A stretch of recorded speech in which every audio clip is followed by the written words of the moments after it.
Au moins 27 personnes ont perdu la vie suite à des pluies torrentielles qui ont provoqué des inondations soudaines et dévastatrices dans l'État du Texas. Parmi ces victimes, 9 sont des enfants, un drame qui a profondément choqué la communauté locale et le pays tout entier. Le Guadalupe River, une rivière qui traverse plusieurs comtés du Texas, a vu son niveau s'élever de 8 mètres en seulement 45 minutes, un phénomène rare et extrêmement dangereux. Cette montée rapide des eaux a emporté tout sur son passage, notamment des campements très fréquentés en cette période du 4 juillet, fête nationale américaine. Un camp d'été réservé aux filles, le Mystic Summer Camp, a été particulièrement touché. Plus de 20 enfants sont toujours portés disparus. L'angoisse est à son comble chez les familles, qui attendent des nouvelles dans l'incertitude. Le vice-président J.D. Vance a qualifié la situation d'incompréhensible tragédie, soulignant l'ampleur du désastre et la souffrance immense des victimes.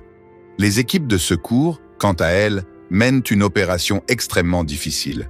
Elles doivent fouiller un terrain rempli de débris, avec un relief accidenté, des berges instables, des rochers, des arbres et des structures détruites. Ils effectuent ce qu'on appelle une recherche primaire, une inspection rapide mais minutieuse à la recherche de toute personne pouvant être encore en vie. Les sauveteurs retournent chaque pierre, chaque tronc d'arbre, scrutent les caniveaux et n'épargnent aucun recoin. Une mission périlleuse qui demande courage et détermination.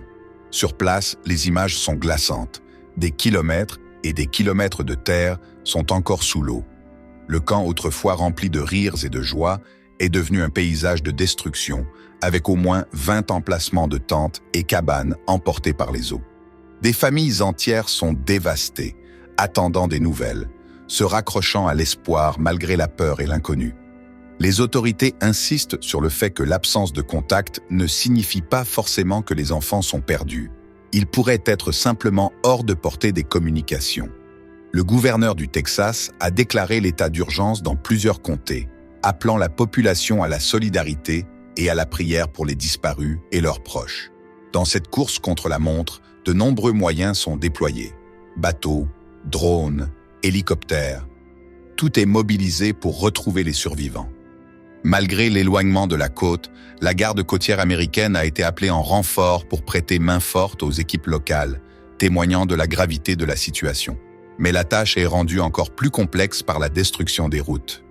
Certaines voies d'accès ont été emportées par les eaux, isolant des zones entières et ralentissant les opérations de secours.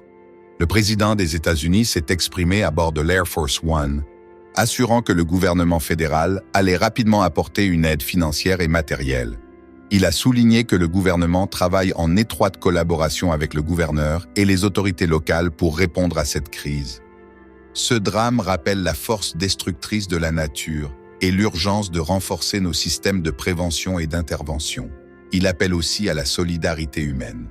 En ce moment difficile, nos pensées vont aux familles des victimes, aux enfants disparus et aux sauveteurs qui risquent leur vie pour en sauver d'autres.